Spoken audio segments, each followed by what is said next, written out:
सहनाववतु सहनौ भुनक्तु सह वीर्यं करवावहै तेजस्विनावतीतमस्तु मा विद्विषावहै। ಓಂ ಶಾಂತಿ ಶಾಂತಿ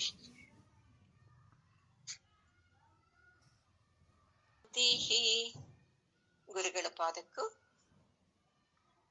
ಜಗದ್ಗುರು ಕೃಷ್ಣನ ಪಾದಕ್ಕೂ ನಮಸ್ಕಾರ ಮಾಡ್ಕೊಳ್ಳೋಣ.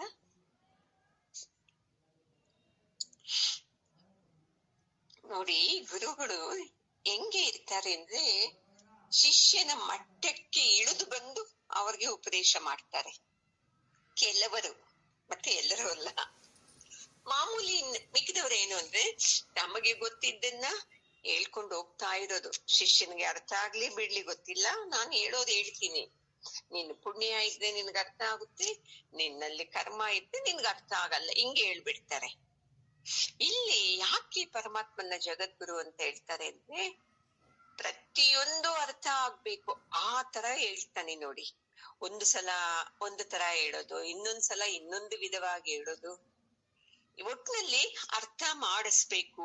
ಅದು ಇರ್ಬೇಕು. ನೋಡಿ, ಗುರುವಲ್ಲಿ ಮುಖ್ಯವಾದ ಲಕ್ಷಣ ಶಿಷ್ಯನ ಮಟ್ಟಕ್ಕೆ ಬರ್ಬೇಕು. ಗುರುವಿನ ಮಟ್ಟಕ್ಕೆ ಶಿಷ್ಯ ಬರಕ್ಕಾಗುತ್ತಾ? ಯಾಕಂದ್ರೆ ಅಜ್ಞಾನದಲ್ಲಿ ಇರ್ತಾರಲ್ವಾ, ಅವ್ರವ್ರಿಗೆ ತಕ್ಕಂಗೆ ಪಾಠ ಮಾಡ್ಬೇಕು. ಅದೇ ತರ ಇಲ್ಲಿ ಪರಮಾತ್ಮ ಅರ್ಜುನನಿಗೆ ಎಷ್ಟು ಶ್ಲೋಕದಿಂದ ಹೇಳ್ತಾನೆ ಇದ್ದಾನಲ್ವಾ, ಆತ್ಮನ್ನ ಸಾಯಿಸಕ್ಕಾಗಲ್ಲಪ್ಪ, ಅದು ದೇಹಕ್ಕೆ ಸಾವು ಅಂತ ಅರ್ಥ ಆಗ್ತಾ ಇಲ್ಲ. ಒಂದೊಂದು ಶ್ಲೋಕದಲ್ಲಿ ಒಂದೊಂದು ತರ ಹೇಳಿದ್ರೇನು ನಮ್ಮ ಪ್ರತಿನಿಧಿ ಅಲ್ವಾ, ನಾವೇನ್ ಬುದ್ಧಿವಂತರ? ಎಷ್ಟು ವರ್ಷದಿಂದ ಸತ್ಸಂಗ ಕೇಳಿದ್ರೇನು ನಾವು ನಮ್ಮನ್ನ ಕರೆಕ್ಷನ್ ಮಾಡ್ಕೊಂಡೇ ಇಲ್ಲ ಅಂತದು. ಇನ್ನ ಪಾಪ ಈ ಯುದ್ಧರಂಗದಲ್ಲಿ ಈ ಭಗವದ್ಗೀತೆ ಹೇಳ್ತಾ ಇರೋದು ಅರ್ಥ ಆಗುತ್ತಾ? ಆಗೋದೇ ಇಲ್ಲ. ಅದಕ್ಕೆ ಇವಾಗ ಇನ್ನೊಂದು ಶ್ಲೋಕದಲ್ಲಿ ಇನ್ನೊಂದು ತರ ಹೇಳಿ ನೋಡೋಣ. ನನ್ನ ಪ್ರೀತಿ ಶಿಷ್ಯ ಅಲ್ವಾ ಇವನು, ಯಾಕಂದ್ರೆ ಅವನೇ ಹೇಳಿದಾನಲ್ವಾ, ನಾನ್ ನಿನಗೆ ಶರಣಾಗತಿ ಆಗಿದ್ದೇನೆ, ನನಗೆ ಯಾವ್ದು ಸರಿ ಅಂತ ಹೇಳು ಅಂತ ಕೇಳಿದ್ನಲ್ವಾ. ಅದಕ್ಕೆ ಇವಾಗ ಇನ್ನೊಂದು ಶ್ಲೋಕದಲ್ಲಿ ನೋಡೋಣ. ಈ ತರ ಹೇಳಿದ್ರೆ ಅರ್ಥ ಆಗ್ಬಿಟ್ಟು, ಓ ನನಗೆ ಅರ್ಥ ಆಯ್ತು ಇವಾಗ ಧರ್ಮ ಅಂದ್ರೆ ಏನು, ಅಧರ್ಮ ಅಂದ್ರೆ ಏನು ಅಂತ ನಾನು ಯುದ್ಧ ಮಾಡ್ತೀನಿ ಅಂತ ಹೇಳ್ತಾನೆ ಅಂತ ಆಶೆ. ಗುರುವಿಗೆಲ್ಲರಿಗೂ ಅದೇ ಅಲ್ವಾ ಇರೋದು. ಶಿಷ್ಯನ ಅಜ್ಞಾನ ತೆಗಿಯಕ್ಕೆ ನೋಡ್ತಾರೆ, ಶಿಷ್ಯನಲ್ಲಿ ಮಾಡೋ ತಪ್ಪುಗಳನ್ನ ಇಂಡೈರೆಕ್ಟ್ ಆಗೇ ಹೇಳ್ತಾರೆ. ಆಮೇಲೆ ಒಂದು ಸಲ ಗೊತ್ತಾಗುತ್ತೆ ಅವ್ರಿಗೆ, ಎಷ್ಟು ಇಂಡೈರೆಕ್ಟ್ ಆಗಿ ಹೇಳಿದ್ರೇನು ಇವರಿಗೆ ಹೋಗ್ತಾ ಇಲ್ಲ. ಅವಾಗ ಏನ್ ಮಾಡ್ಬೇಕು? ಬೆರಳು ಮಾಡಿ ನೋಡು, ನಿನಗೆ ಹೇಳ್ತಾ ಇರೋದು ನಾನಿದು ಅಂತ ಹೇಳಿದಾಗ ಅವಾಗನೂ ಸ್ವಲ್ಪ ಜನಕ್ಕೆ ಹೋಗಲ್ಲ. ನೀವ್ ಎಷ್ಟು ಬೆರಳು ಮಾಡಿ ಏನನ್ನ ಹೇಳಿ ನಾನ್ ತಿಳ್ಕೊಂಡಿದ್ದನ್ನ ಕದಲ್ಸಲ್ಲ ಇರ್ತಾರಲ್ವಾ ಅಂತ ಅಂದ ಶಿಷ್ಯರು ಅಂತ. ನಾವೇನ್ ತಿಳ್ಕೊಂಡಿದ್ದು ಅದೇ ಸತ್ಯ, ನೀವೇನ್ ಹೇಳ್ತಿರೋ ಅದ್ ನನಗ್ ಬೇಕಾಗಿಲ್ಲ ಅಂತ ಇರ್ತಿದ್ದೆ.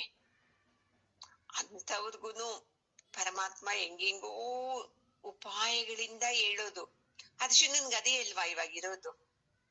ನಾನ್ ತಿಳ್ಕೊಂಡಿರೋದು ಸತ್ಯ, ಧರ್ಮ ಇದು ಅಧರ್ಮ ಇದು ಅಂತ. ನೀನ್ ಬಂದು ಈಗ ಧರ್ಮನೂ ಇಲ್ಲ, ಇದು ಅಧರ್ಮನೂ ಇಲ್ಲ, ಅವರೆಲ್ಲ ಸಾವು ಮೊದ್ಲೇ ಬಂದ್ಬಿಟ್ಟಿದೆ ಅವ್ರಿಗೆ, ನೀನು ನಿಮಿತ್ತ ಮಾತ್ರ, ನೀನು ಯುದ್ಧ ಮಾಡು ಅಂತ ಹೇಳ್ತೀಯ, ಮತ್ತೆ ಒಂದ್ಸಲ ಹೇಳ್ತೀಯ. ಅಧರ್ಮದಲ್ಲಿ ಬಂಧುಗಳೇ ಇರ್ಲಿ, ಗುರುವೇ ಇರ್ಲಿ, ತಂದೆನೇ ಇರ್ಲಿ ಇದ್ದಾಗ ನೀನು ಅವರನ್ನ ಎದುರಿಸ್ಲೇಬೇಕು ಅಂತ ಹೇಳ್ತೀಯ. ನಮ್ಗೆ ಇವೆರಡೂ ಆಪೋಸಿಟ್ ಅಲ್ವಾ? ಯಾಕಂದ್ರೆ ನಮ್ಮ ಮನಸ್ಸಲ್ಲೇ ಒಂದು ಸ್ಥಿರ ಆಗ್ಬಿಟ್ಟಿದೆ, ಹಿರಿಯರೆಲ್ಲ ಹೇಳಿ ನಾವು ಕೇಳಿ ಕೇಳಿ ಕೇಳಿ. ಇವಾಗ ಅಧರ್ಮದಲ್ಲಿದ್ದಾರೆ, ನಿಮ್ಮ ಗುರುವನೇ ಇದ್ದಾನೆ, ನಿಮ್ಮ ತಾತನೇ ಇದ್ದಾನೆ, ನಿನ್ನ ಅಣ್ಣ ತಮ್ಮಂದಿರು ದುರ್ಯೋಧನ ಅಂತವರೇ ಇದ್ದಾರೆ, ಅವ್ರನ್ನ ನೀನ್ ಎದುರಿಸ್ಲೇಬೇಕು ಅಂದ್ರೆ ಅದು ಅರ್ಥ ಆಗುತ್ತಾ? ಹಾಗಲ್ಲ.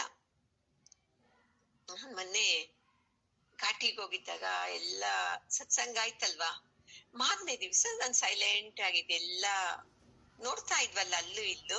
ಆವಾಗ ಒಬ್ರು ಇನ್ನೊಬ್ರಿಗೆ ಹೇಳದ್ ನೋಡಿ ನೀನ್ ಇದು ಅಂತ, ಇಲ್ಲ ನಾನ್ ಹಿಂಗೆ ಇರೋದು.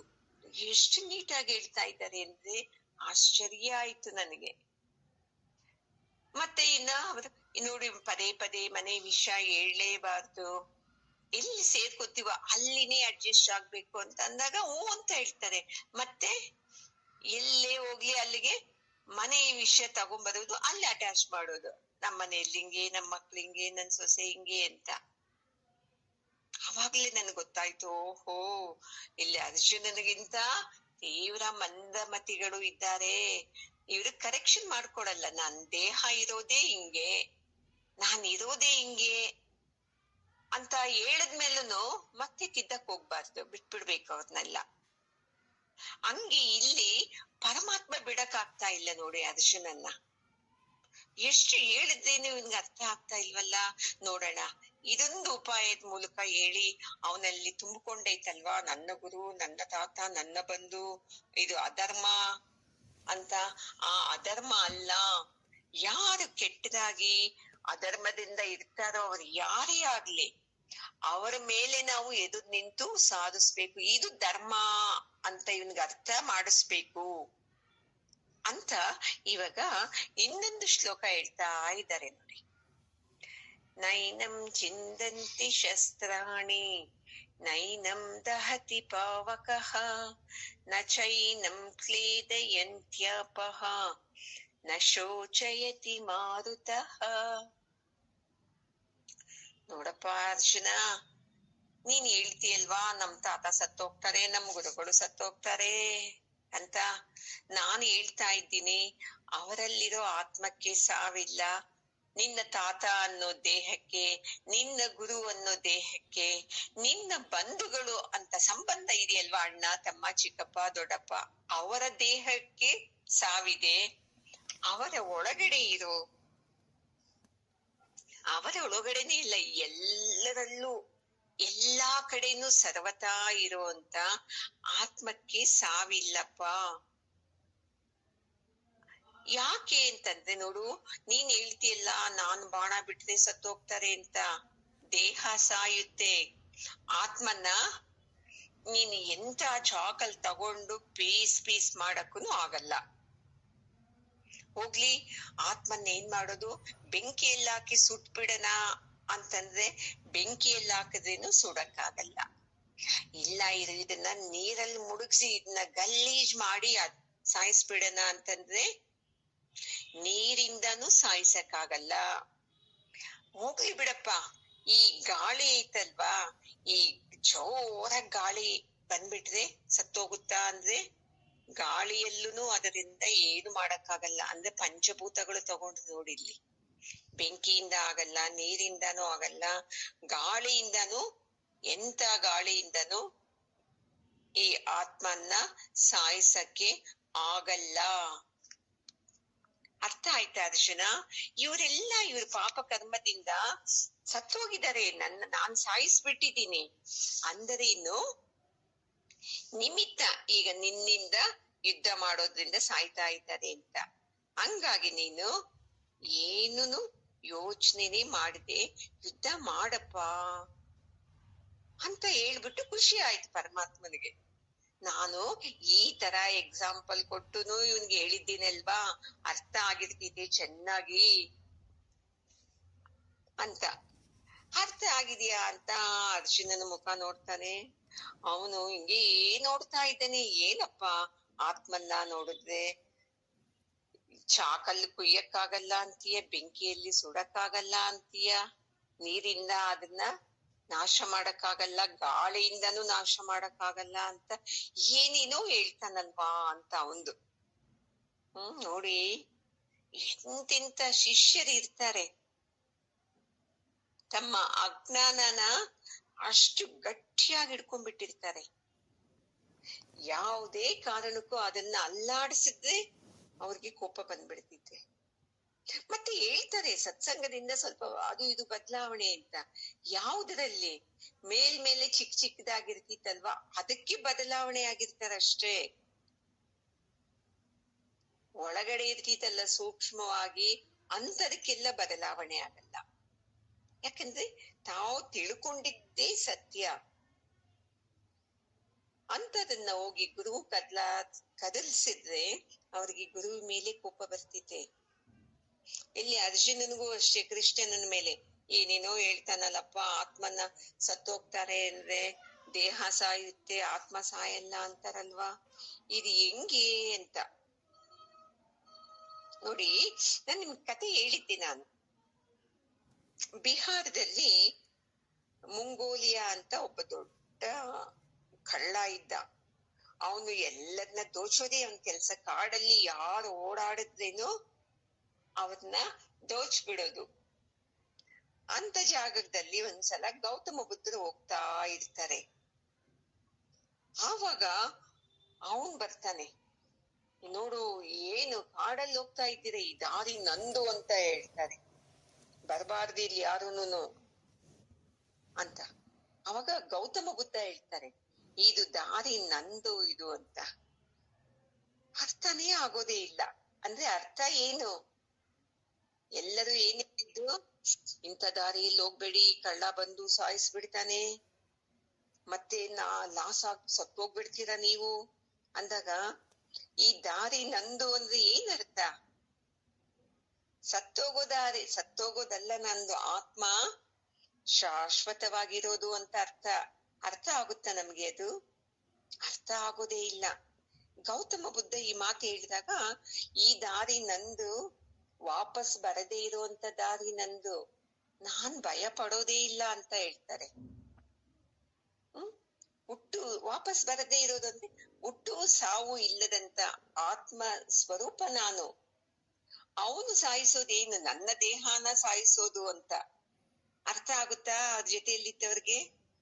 ಅಯ್ಯೋಯ್ಯೋ ಏನಪ್ಪಾ ಹಿಂಗ್ ಹೇಳ್ತಾರೆ, ಇನ್ನು ಗುರುವಿಂದ ನಾವು ಹೋಗ್ಲೇಬೇಕು, ಹೋಗ್ಲಿಲ್ಲ ಅಂದ್ರೆ ಕೋಪ ಬರ್ತಿದೆ ಅಂತ ಅವರು ಭಯ ಪಟ್ಕೊಂಡೇ ಹೋಗ್ತಾರೆ ಗುರುವಿಂದೆ.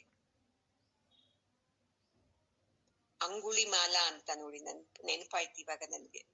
ಅವನು ಯಾರ್ಯಾರ ಹತ್ರ ಕರಿಯೋದು ಸಾಯಿಸ್ತಾನ ಮಾಡ್ತಾನಲ್ವಾ, ಅವ್ರದ್ದು ಒಂದ್ ಬೆರಳನ್ನ ಕಟ್ ಮಾಡೋದಂತೆ, ಅದರಿಂದ ಹಾರ ಮಾಡ್ಕೊಂಡ್ಬಿಟ್ಟು ಅದನ್ನ ಕೊರಳಿಗೆ ಹಾಕೊಂಡು, ಅಷ್ಟು ಭಯಂಕರ ಕೋಟಕ ಅವನು. ಎಲ್ಲರೂ ಗೌತಮ ಬುದ್ಧನಿಂದ ಹಿಂದೆ ನಿಧಾನಕ್ಕೆ ಭಯ ಪಟ್ಕೊಂಡ್ ಸತ್ತೋಗ್ಬಿಟ್ರೆ ಹೆಂಗಪ್ಪ ಅಂತಾನೇ ಹೋಗ್ತಾ ಇರ್ತಾರೆ. ಅಷ್ಟೊತ್ತಿಗೆ ಅವನೇ ಅಂಗುಳಿ ಮಾಲ ಬರ್ತಾನೆ. ಅಲ್ಲಿ ನಿಂತ್ಕೋ, ಹಿಂಗ್ ಬರಬಾರ್ದು ಅಂತ ಹೇಳ್ತಾನೆ. ಇದು ನನ್ನ ದಾರಿಯಪ್ಪ, ನಾನು ಹೋಗೋ ದಾರಿ ಇದು, ನಾನೇನು ಭಯ ಪಡಲ್ಲ, ನಿನ್ಗೇನ್ ನಾನು ಅಡ್ಡ ಬಂದಿಲ್ವಲ್ಲ ಅಂತ ಗೌತಮ ಬುದ್ಧರ ಹಂಗೆ ಹೋಗ್ತಾರೆ. ಅವನ್ಗೆ ಕೋಪ ಬಂದ್ಬಿಡ್ತಿದೆ. ಅದೇ ಅಲ್ವಾ, ನಮ್ಮ ತಪ್ಪನ್ನ ನೋಡಿಸ್ದಾಗ ಏನ್ ಬರುತ್ತೆ? ಫಸ್ಟ್ ನಮ್ಗೆ ಬರೋದೇ ಕೋಪ ಬರ್ತಿದೆ. ಆಮೇಲೆ ಅವ್ರ ಹತ್ರ ಮಾತಾಡೋದೇ ಬಿಟ್ಬಿಡ್ತೀವಿ. ಆಮೇಲೆ ಅವರಿಂದ ತಪ್ಪಿಸ್ಕೊಂಡು ಹೋಗೋದಕ್ಕೆ ಶುರು ಮಾಡ್ತೀವಿ. ಯಾಕೆ? ನನ್ನ ತಪ್ಪು ಗೊತ್ತಾಗ್ಬಿಡ್ತೆ ಅಲ್ವಾ ಅಂತ. ಹಂಗೆ ಇವನ್ಗೆ ಅಂಗುಳಿ ಮಾಲನ್ಗೆ ಕೋಪ ಬಂದ್ಬಿಡ್ತಿದ್ದೆ. ನಾನು ಇಷ್ಟು ಹೇಳ್ತಾ ಇದ್ದೇನೋ ಹಿಂಗೆ ಹೋಗ್ತಾ ಇದೆಯಲ್ಲ ಅಂತ ದೊಡ್ಡ ಕತ್ತಿ ತಗೊಂಡ್ ಬಂದು ಅವನ್ನ ಹೊಡಿಯಕ್ಕೆ ಹಿಂಗ ಹತ್ತಿರ ಬರ್ತಾನೆ. ಹತ್ತಿರ ಬಂದಿದ್ ಕೂಡ್ಲೆ ಅವ್ರ ಮುಖ ನೋಡ್ತಾನೆ. ಆ ಕಣ್ಣುಗಳಿದ್ದ ಶಕ್ತಿನ ನೋಡಿದ ತಕ್ಷಣ ಅವನು ಮತ್ತೆ ಇನ್ನೊಂದು ಎಷ್ಟು ನಿರ್ಭಯವಾಗಿ ಬಂದ್ರಲ್ವಾ ಅವರು, ಭಯ ಪಡದೆ, ಅಯ್ಯೋ ಏನ್ ಮಾಡ್ಬೇಡಪ್ಪ, ನಾನು ಹೋಗ್ಬಿಡ್ತೀನಪ್ಪ, ನೀನೇನು ಮಾಡ್ಬೇಡಪ್ಪ ಅಂತ ಏನೂ ಕೇಳಲಿಲ್ಲ. ಅವರು ನಿರ್ಭಯವಾಗಿ ಬರ್ತಾ ಇದ್ರು. ಆ ಕಣ್ಣಲ್ಲಿದ್ದ ತೇಜಸ್ಸನ್ನ ನೋಡಿದ ತಕ್ಷಣ ಅವನ ಮನಸ್ಸು ಕ್ಷಣದಲ್ಲಿ ಬದಲಾಯಿತು ನೋಡಿ. ತಾನು ಎತ್ತಿದ್ನಲ್ಲ ಮೇಲಿಕ್ಕೆ ಕತ್ತಿನ, ಅದನ್ನ ಗೌತಮ ಬುದ್ಧರ ಕಾಲತ್ರ ಇಟ್ಬಿಟ್ಟು ಅವ್ರಿಗೆ ಶರಣಾಗತಿ ಆಗ್ಬಿಡ್ತಾನೆ ನೋಡಿ. ಒಂದು ಮಾತು ಅವನಿಗೆ ಸಾಕಾಯ್ತು, ಅಂಗುಳಿ ಮಾಲನಿಗೆ. ನನಗೇನು ಭಯ ಇಲ್ಲ, ಇದನ್ನ ವಾಪಸ್ ಬರದಂತ ನನ್ನ ದಾರಿ ಇದು ಅಂತ ಹೇಳಿದ್ನಲ್ವಾ, ಆ ಒಂದು ಮಾತು ಅವನ್ಗೆ ಅರ್ಥ ಆಗೋಯ್ತು ನೋಡಿ. ಹಿಂಗೆ ಸತ್ಸಂಗ ಕೇಳ್ತಾ ಕೇಳ್ತಾ ನಾನು ಇಷ್ಟು ಗ್ರಂಥ ಕೇಳಿದೆ, ಅಷ್ಟು ಸತ್ಸಂಗ ಕೇಳಿದೆ, ಇದೆಲ್ಲ ನಮಗೆ ಬರ್ಬೇಕಾಗಿರೋದು ನಿರ್ಭಯತೆ ಬರ್ಬೇಕು ನೋಡಿ. ಯಾಕೆ ನಿರ್ಭಯತೆ? ನಮ್ಮ ಜೀವನದಲ್ಲಿ ನಮ್ಗೆ ಏನಾಗುತ್ತೋ ಅದೊಂದು ಭಯ. ನಾನ್ ಸತ್ತೋಗ್ಬಿಡ್ತೀನೇನೋ ಭಯ. ನನ್ನ ಗಂಡ, ನನ್ನ ಮಕ್ಕಳು, ನನ್ನ ಹೆಂಡತಿ ಸತ್ತೋಗ್ಬಿಡ್ತಾರೇನೋ ಆ ಭಯ. ಎಲ್ಲಾ ಜೀವನ ಎಲ್ಲ ಭಯ ಭಯ ಭಯನೇ. ಭಯ ಪಡೋಕೆ ಕಾರಣನೇ ಇಲ್ಲ ನೋಡಿ. ನಾನೇ ಆತ್ಮಸ್ವರೂಪ ಅಲ್ವಾ? ಆತ್ಮಸ್ವರೂಪ ಅಂದ್ರೆ ಏನು? ನಿರ್ಭಯ ಸ್ವರೂಪ. ಎಲ್ಲಾ ಕಡೆ ಇರೋದು ನಾನೇನೆ. ಹಂಗಿದ್ಮೇಲೆ ನನಗ್ಯಾಕೆ ದುಃಖ, ನನಗ್ಯಾಕೆ ಚಿಂತೆ, ನನಗೆ ಸಾವು ಹೆಂಗ್ ಬರುತ್ತೆ? ಅರ್ಥ ಆಗೋದೇ ಇಲ್ಲ ನೋಡಿ. ಅಂತ ಕರ್ಕೋಟಕ ಆ ದರೋಡೆಕೋರನಿಗೆ ಇವರ ಕಣ್ಣಲ್ಲಿದ್ದ ಶಕ್ತಿಯಿಂದ ಒಂದು ಮಾತಿಂದ ಅರ್ಥ ಆಗ್ಬಿಡ್ತು ನೋಡಿ. ಮಹಾಪುಣ್ಯ ಮಾಡಿದವ್ರಿಗೆ ಗುರುವಿನ ಒಂದು ವಾಕ್ಯ ಹೋಗ್ಬಿಟ್ಟು ಅವರ ಅಜ್ಞಾನವನ್ನೆಲ್ಲ ಜಾಡಿಸಿ ಕಳಿಸ್ತಿದಂತೆ. ಅವಾಗ ಅವರಲ್ಲಿ ನಿರ್ಭಯತೆ ಬರ್ತಿದಂತೆ. ಈ ಮಾತು ನನಗೆ ಗುರೂಜಿ ಯಾವಾಗ ಹೇಳಿದ್ದು ಗೊತ್ತಾ? ತತ್ವಬೋಧ ಮಾಡ್ತಾ ಇದ್ರು. ಅವಾಗ ಈ ಮಾತು ಹೇಳಿದಾಗ ಆ ಅರ್ಥನೇ ಆಗ್ಲಿಲ್ಲ ನನಗೆ. ಆಗ ಹೊಸದಾಗಿ ಸತ್ಸಂಗಕ್ಕೆ ಜಾಯಿನ್ ಆಗಿದ್ದು. ಗುರುವಿನ ಒಂದು ಮಾತಿಂದ ಹೆಂಗಪ್ಪ ಧೈರ್ಯ ಬಂದ್ಬಿಡ್ತಿದೆ. ನಾನಿನ್ನು ನೈಟ್ ಅಲ್ಲಿ ಹೊರಗಡೆ ಹೋಗೋದಿಕ್ಕೆ ಭಯ ಪಡ್ತಾ ಇದ್ದೀನಲ್ವಾ ಅಂತ ಯೋಚನೆ ಮಾಡಿದೆ ನಾನು. ಗುರುಜಿ ಏನ್ ಗುರುಜಿ ನನ್ಗೆ ಅರ್ಥನೇ ಆಗ್ಲಿಲ್ಲ ಅಂದ್ರೆ, ಈ ಸತ್ಸಂಗದಲ್ಲಿ ಇರು, ನಿನ್ಗೆಲ್ಲಾ ಅರ್ಥ ಆಗುತ್ತೆ ಅಂತಂದ್ರು ನೋಡಿ. ಸದಾ ಸತ್ಸಂಗದಲ್ಲಿ ಎಷ್ಟು ಬೇಜಾರಾದೇನು ಬಿಡದೇ ಇದ್ದಿದ್ದಕ್ಕೆ ನೋಡಿ. ಯಾಕೆ ಅಪ್ಪಾಜಿ ಇದ್ದೀರಲ್ವಾ ನೀವು ಕ್ಲಾಸ್ ಅಲ್ಲಿ? ಹೇಳಿದ್ರು, ನಿಮ್ಮ ಹೆಸರು ಹೇಳಿದ್ರು. ಸತ್ಸಂಗದಲ್ಲಿ ಇದ್ರಿಂದ ನನಗೆ ಬಹಳ ಪ್ರೀತಿ ಮತ್ತು ನಾವು ಅಂತರ್ಗಳನ್ನ ಯಾವಾಗಲೂ ಇರ್ತೀನಿ ಅಂತ ಹೇಳಿದ್ರು. ಗುರುಜಿ ಇದೇ ಮಾತು ಹೇಳಿದ್ದು ನೋಡಿ, ನಿನ್ನೆ ಕ್ಲಾಸ್ ಅಲ್ಲೂ ಹೇಳಿದ್ರು. ಹೌದೌದು ಹೌದು. ನಿನ್ನೆ ಚೆನ್ನಾಗಿ ಅಪ್ಪಾಜಿ, ನಿನ್ನೆ ಬಹಳ ಚೆನ್ನಾಗಿತ್ತು ಕ್ಲಾಸ್. ಅಪ್ಪಾಜಿ 12ನೇ ಇಸ್ವಿಯಲ್ಲಿ ನಾನು ಯಾವತ್ತಿಂದ ನಿನಗೆ ಕ್ಲಾಸ್ ಮಾಡ್ತಾ ಇರೋದು ನಾನು ಅಂತ ಕೇಳಿದ್ರು. 12ನೇ ಇಸ್ವಿಯಿಂದ ಗುರೂಜಿ ಅಂದ್ರೆ ಎಷ್ಟು ವರ್ಷ ಆಯ್ತು? ಒಂದ್ 14 ವರ್ಷ ಆಗಿರ್ಬೋದು ಅಂತ ಹೇಳಿದೆ. ಅವಾಗ ಹೇಳಿದ್ರು ಗುರೂಜಿ, 12ನೇ ಇಸ್ವಿಯಲ್ಲಿ ನಾನು ಕಿರಣ್ಮಯಿಗೆ ಹೇಳಿದ್ದು, ನನ್ನ ಜೊತೆಯಲ್ಲಿ ಸತ್ಸಂಗದಲ್ಲಿ ಸದಾ ಇದ್ರೆ ನಾನ್ ಇರೋವರೆಗೂ ಇರ್ಬೋದು ಅಂತ ಹೇಳಿದ್ದೆ. ಅದು ಹಂಗೇ ನಡೀತಾ ಇದೆ. 12ನೇ ಇಸ್ವಿಯಿಂದನು ಸತ್ಸಂಗದಲ್ಲೇ ಬರೀ ಚಿಂತನೆಯಲ್ಲೇ ಇದ್ದೀವಿ. ಮಧ್ಯದಲ್ಲಿ ಕೆಲವು ಮಾತುಗಳು ಬೇಜಾರಾಗುವಂತದ್ದು ಘಟನೆಗಳು ಆಗೇ ಆಗಿದೆ. ಅಂದ್ರೇನು ಸತ್ಸಂಗ ಬಿಡದೆ ಇದ್ದಾರಲ್ವಾ, ಅದು ಮುಖ್ಯ ಅಂತ ಹೇಳಿದ್ರು. ಇದೆಲ್ಲ ಕೇಳಿಸ್ಕೊಂಡ್ರ ಅಪ್ಪಾಜಿ? ಎಲ್ಲ ಪೂರ್ಣ ಕೇಳಿ ನೋಡಿ. ಈ ತರ ನಾವು ಸದಾ ಸತ್ಸಂಗದಲ್ಲಿ ಇದ್ದಾಗ ನೋಡ್ಕೊಳ್ಳಿ, ನಮ್ಮ ಗೊಂದಲಗಳೆಲ್ಲ ಹೋಗುತ್ತೆ, ನಿರ್ಭಯತ್ವ ಬಂದ್ಬಿಡ್ತಿದೆ. ಹೇಳಿದಲ್ಲ ಗುರೂಜಿರು, ಮಧ್ಯದಲ್ಲಿ ವ್ಯವಹಾರದಲ್ಲಿ ಏನೋ ವ್ಯತ್ಯಾಸಗಳು ಆಗುತ್ತೆ, ಕೋಪ ಬರ್ತೈತಿ, ಏನೇನೋ ಆಗುತ್ತೆ. ಅವನ್ನೆಲ್ಲ ಮೀರಿ ಅದನ್ನೆಲ್ಲ ಬಿಟ್ಬಿಡ್ಬೇಕು. ಸತ್ಸಂಗ ಮುಖ್ಯ ಅಂತ ನಿಂತ್ಕೋಬೇಕು. ಆವಾಗ ನಮ್ಗೆ ಈ ಜ್ಞಾನ ಸಿಕ್ಕುತ್ತೆ ಅಂತ ಹೇಳಿದ್ರು. ಸತ್ಯ ಅದು. ಎಷ್ಟು ಘಟನೆಗಳಾಗಿದೆ ಮಧ್ಯದಲ್ಲಿ ಬೀಳ್ಬೇಕು, ಬೇಡಪ್ಪ ಸತ್ಸಂಗನೇ ಅಂತ ಅನ್ಸುತ್ತೆ. ಅಂದ್ರೇನು ಇಲ್ಲ, ನಾನ್ ತಿಳ್ಕೋಬೇಕು ಈ ವಿದ್ಯೆನ ಅಂತ ಇದ್ದಿದ್ದಕ್ಕೆ ಈಗ ಅಂದ್ರೆ ತುಂಬಾ ವರ್ಷಗಳಿಂದ ಅನುಭವ ಆಯ್ತು. ಏನು ಗುರುವಿನ ಒಂದು ಮಾತು ಶಿಷ್ಯನ ಅಜ್ಞಾನವನ್ನ ತೆಗೆದಾಕ್ಬಿಡ್ತಿದ್ದೆ ಎಂದಿದ್ದು. ಹೊರಗಡೆ ಹೋಗೋದಿಕ್ಕೆ ಭಯ, ಲೈಟ್ ಆಗಿ ಬಾಕಲು ತೆಗಿಯೋದಿಕ್ಕೆ ಭಯ. ಅಂತದ್ದು ಅಮರ್ನಾಥ್ ಅಲ್ಲಿ ಸರಸ್ವತಮ್ಮ ಅವರು ಬಂದಿದ್ದಾಗ ಗುರುಜಿ ಜೊತೆ ನೈಟ್ ಅಲ್ಲಿ ನಡ್ಕೊಂಡು ಹೋಗಿತ್ತು. ನೆನಪಿದೆಯೋ ಏನೋ ಗೊತ್ತಿಲ್ಲ. ನೆನಪಿರ್ತಿದ್ದೆ ಅಮ್ಮಗೆ. 4ನೇ ದಿವಸ ಅವರೇ ನನ್ನ ಉಪಚಾರ ಮಾಡಿದ್ದು ಬೆಳಿಗ್ಗೆ ಬಂದ ಕೂಡ್ಲೆ. ಮತ್ತೆ ನೈಟ್ ಅಲ್ಲಿ ನಾನು ಒಬ್ಬಳೆ ಅರ್ಧ ದಾರಿಯಿಂದ ಕುದುರೆಯ ಮೇಲೆ ಹೋಗಿದ್ದೇನು, ಅರ್ಧ ರಾತ್ರಿ ಹೋಗಿದ್ದಿದ್ದು. ಹೆಂಗೆ ಬಂತ ಧೈರ್ಯ? ಈ ಸತ್ಸಂಗದ ಜ್ಞಾನದಿಂದ ಬರ್ತಿದ್ ನೋಡಿ. ಅದಕ್ಕೆ ನೋಡಿ, ಅಂತ ಅಂಗುಳಿ ಮಾಲಾನು ಅಂತ ನಿರ್ಭಯತ್ವ ಕಂಡು ಶರಣಾಗತಿ ಆದ. ನನ್ನನ್ನ ನಿಮ್ಮ ಶಿಷ್ಯನ ಆಗಿ ತಗೊಳ್ಳಿ ಅಂತ ಕೇಳಿದ. ಈ ತರ ನಿರ್ಭಯತ್ವ ಬರ್ಬೇಕು. ನಾನೇ ಆತ್ಮಸ್ವರೂಪ, ನನಗೇನಾಗುತ್ತೆ? ಏನು ಆಗಲ್ಲ ನನಗೆ. ನನ್ನ ಪ್ರಾರಬ್ಧದಲ್ಲಿ ಏನೇನು ಬಂದಿದೆಯೋ, ಎಂತ ಕಷ್ಟಗಳು ಸುಖ, ಅವನ್ನೆಲ್ಲ ನಾನು ಈ ಜ್ಞಾನದಿಂದ ದಾಟ್ತೀನಿ ಅಂತ ಬರ್ಬೇಕು ನೋಡಿ. ಅವರು ನಿಜವಾದಂತ ಶಿಷ್ಯರು ನೋಡಿ. ಏನೋ ಒಂದು ಸತ್ಸಂಗಕ್ಕೆ ಬರ್ತೀನಿ, ಕೇಳ್ತೀನಿ, ಬಿಡ್ತೀನಿ, ಹೋಗ್ತೀನಿ. ಮತ್ತೆ ಎಷ್ಟು ಸತ್ಸಂಗ ಕೇಳಿದ್ರೇನು ನನ್ನ ಅಜ್ಞಾನನ ನಾನ್ ಬಿಡಲ್ಲ. ನಾನೇನ್ ಹಿಡ್ಕೊಂಡಿದ್ದೀನೋ ಅದೇ ಸತ್ಯ ಅನ್ನೋರು ಲಾಯಕ್ಕೇ ಇಲ್ಲ. ಆಧ್ಯಾತ್ಮ ಅಂದ್ರೆ ಏನ್ ಅನ್ಕೊಂಡಿದ್ದೀರಾ? ನೀವು ಏನು ಸತ್ಯ ಸತ್ಯ ಸತ್ಯ ಅಂತ ಹಿಡ್ಕೊಂಡಿದ್ದೀರಲ್ವಾ, ಅದರಲ್ಲಿದ್ದ ದೋಷಗಳನ್ನ ನೋಡಿಸಿ ಅದನ್ನು ಬಿಟ್ಟು ಈ ಜ್ಞಾನನ ತುಂಬಿಸ್ಕೊತೀರಲ್ವಾ, ಇದು ನೋಡಿ ಆಧ್ಯಾತ್ಮ ಅಂದ್ರೆ. ಅರ್ಥ ಆಗಿದೆಯೋ ಏನೋ ಗೊತ್ತಾಗ್ತಾ ಇಲ್ಲ ನನ್ಗೆ. ಈ ಜ್ಞಾನದಿಂದ ಜೀವನ ಮಾಡ್ತೀರಲ್ವಾ, ಇದು ಆಧ್ಯಾತ್ಮ ನೋಡಿ. ಈ ತರ ಅರ್ಜುನ, ನೀನೇನೇನ್ ಆತ್ಮ, ನಮ್ಮ ತಾತ, ನಮ್ಮ ಗುರು, ನನ್ನ ಬಂಧುಗಳು ಅಂತಿಲ್ಲ, ಅವರಲ್ಲಿರೋ ಆತ್ಮ ಸಾಯೋದಿಲ್ಲ. ನೀನ್ ಚೆನ್ನಾಗಿ ಧೈರ್ಯವಾಗಿರು. ದೇಹಕ್ಕೆ ಅಷ್ಟೇ ಅಪ್ಪ ಈ ಸಾವು ಅಂತ ಹೇಳಿದ್ರೇನು ಅರ್ಥ ಆಗುತ್ತಾ? ಆಹಾ, ಆಗೋದೇ ಇಲ್ಲ. ಅವಾಗ ಪರಮಾತ್ಮನಿಗೆ ಅನ್ಸ್ತಿದೆ, ಓಹೋ ಇವನು ತುಂಬಾ ಯೋಚನೆಯಲ್ಲಿದ್ದಾನೆ. ಯೋಚನೆಯಲ್ಲಿದ್ದವರು ಬೇಗ ಅರ್ಥ ಮಾಡ್ಕೋತಾರ. ಹೋಗಪ್ಪ, ನನ್ ಸಮಸ್ಯೆ ನಂದು, ನನ್ನ ಯೋಚನೆನೇ ನಂದು, ನೀವ್ ಹೇಳೋದ್ ನನ್ಗೆ ಅರ್ಥನೇ ಆಗ್ತಾ ಇಲ್ಲ, ನಾನು ಇನ್ನೊಂದ್ಸಲ ಮಾತಾಡ್ತೀನಿ ಬಿಡು ಅಂತಾನೆ ಹೇಳ್ಬಿಡ್ತಾರಲ್ವಾ. ಅದಕ್ಕೆ ಈಗ ಪರಮಾತ್ಮ ಏನ್ ಮಾಡ್ತಾ ಇದ್ದಾನೆ, ಆಯ್ತು ಇವನಿಗೆ ದುಃಖದಲ್ಲಿದ್ದಾನೆ, ಇವನಿಗೆ ಹೋಗ್ತಾ ಇಲ್ಲ. ನಮ್ಮವರು ಅಧರ್ಮ, ಅವ್ರನ್ನ ದಂಡಿಸೋದು, ಗುರುವಿನ ದಂಡಿಸ್ಲೇಬಾರ್ದು, ಅದು ಫಿಕ್ಸ್ ಆಗ್ಬಿಟ್ಟೈತಲ್ವಾ ಎಲ್ಲರ ಮನ್ಸಲ್ಲೂ. ಯಾಕೆ? ತಪ್ಪು ಮಾಡಿದ್ರೇನು ನಾವು ಸುಮ್ನೆ ಇರ್ಬೇಕು, ದಂಡಿಸಿದ್ರೆ ಅದು ಕರ್ಮ. ಮತ್ತೆ ತಾತ ಅವ್ರು ಎಷ್ಟು ತಪ್ಪು ಮಾಡಿದ್ರೇನು ನಾವು ದಂಡಿಸಕ್ ಹೋಗ್ಬಾರ್ದು, ತಿದ್ದಬಾರ್ದು, ಯುದ್ಧ ಮಾಡ್ಬಾರ್ದು, ಮಾಡಿದ್ರೆ ಕರ್ಮ ಆಯ್ತಲ್ವಾ.